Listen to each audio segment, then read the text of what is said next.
Friends, मैं कुछ आज आपको प्रोवर्ब्स जिसे हिंदी में कहावतें बोलते हैं। कहावतें मतलब लोकोक्तियाँ, मतलब जो हमारे बुजुर्गों के द्वारा कही गई कुछ ऐसी सत्य बातें जो सही होती हैं, है ना, वो प्रोवर्ब्स बन गई हैं। तो जैसे पहली इसमें लिखी है, आवश्यकता आविष्कार की जननी है। आवश्यकता आविष्कार की जननी है, तो इसका इंग्लिश में मैं बता रही हूँ आपको कि क्या होगा। Necessity is the mother of invention. क्या होगा? Necessity is the mother of invention.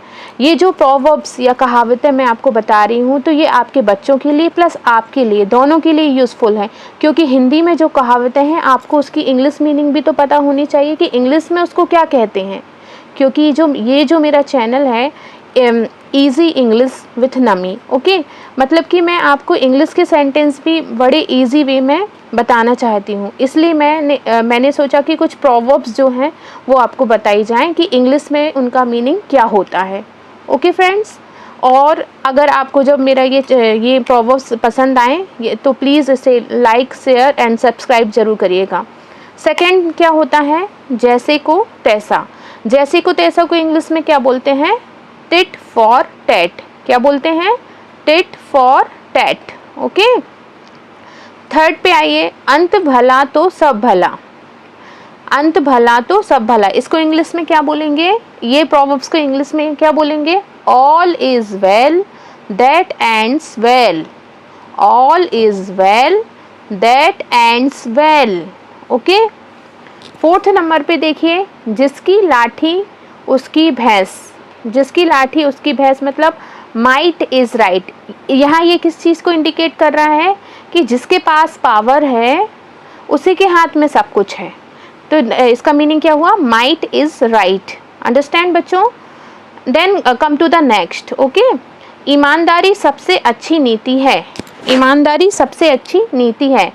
ये बात बुजुर्गों के द्वारा कही गई है, जो कि this is absolutely true line है ना।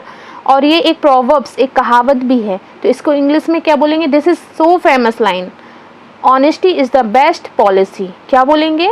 Honesty is the best policy.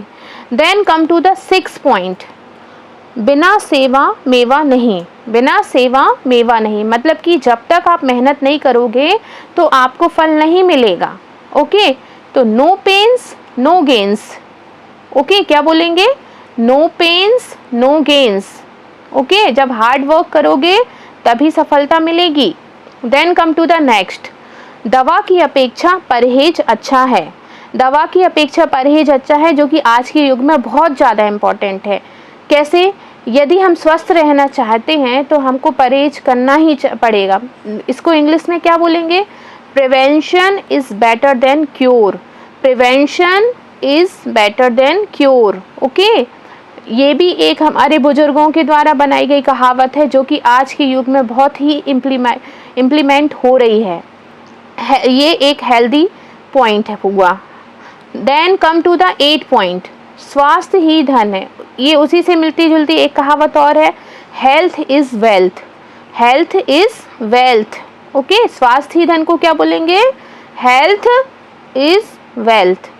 Come to the 9 point. Okay, ना से कुछ होना अच्छा।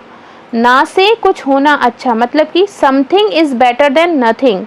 Something is better than nothing मतलब कि यदि आपके पास कुछ नहीं है और आप उसमें थोड़ा भी कुछ कर पा रहे हैं, जैसे कोई बच्चा पढ़ाई में अच्छे मार्क्स नहीं ला रहा है लेकिन थोड़े बहुत भी मार्क्स ला रहा है, तो उसके पेरेंट्स ये कह सकते हैं something is better than nothing. फिर धीरे धीरे वो इम्प्रूव कर पाएगा। कभी भी कोई चीज़ एकदम से इंसान गेन नहीं कर लेता है, थोड़े थोड़े में ही वह आगे बढ़ पाता है। Then come to the last point, last proverbs, जैसा करोगे वैसा भरोगे। ये भी हमारे पूर्वज कह गए हैं। जो पूर्वजों के द्वारा कही गई बातें हैं वही प्रोवर्ब्स होती हैं, वही कहावतें, वही लोकोक्ति होती हैं, जिसे इंग्लिश में क्या बोलेंगे? As you sow shall you reap. As you sow shall you reap मतलब कि जैसा आप बोओगे, जैसा करोगे वैसा भरोगे। ये आज मैंने आपको टोटल 10 प्रोवर्ब्स बता दी हैं, but there are so many proverbs. अगर मैं अपना दूसरा कोई और वीडियो बनाऊंगी तो उसमें आपको और कहावतें प्रोवर्ब्स के बारे में बताएंगी जो आपके बच्चों के लिए और आपके लिए भी बेनिफिशियल है। और प्लीज़ मेरे चैनल को लाइक, सब्सक्राइब और शेयर करना ना भूलें, मेरी आपसे यही रिक्वेस्ट है। बाकी मैं आपको हमेशा अवेलेबल रहूँगी फ्री में पढ़ाने के लिए। Thank you friends.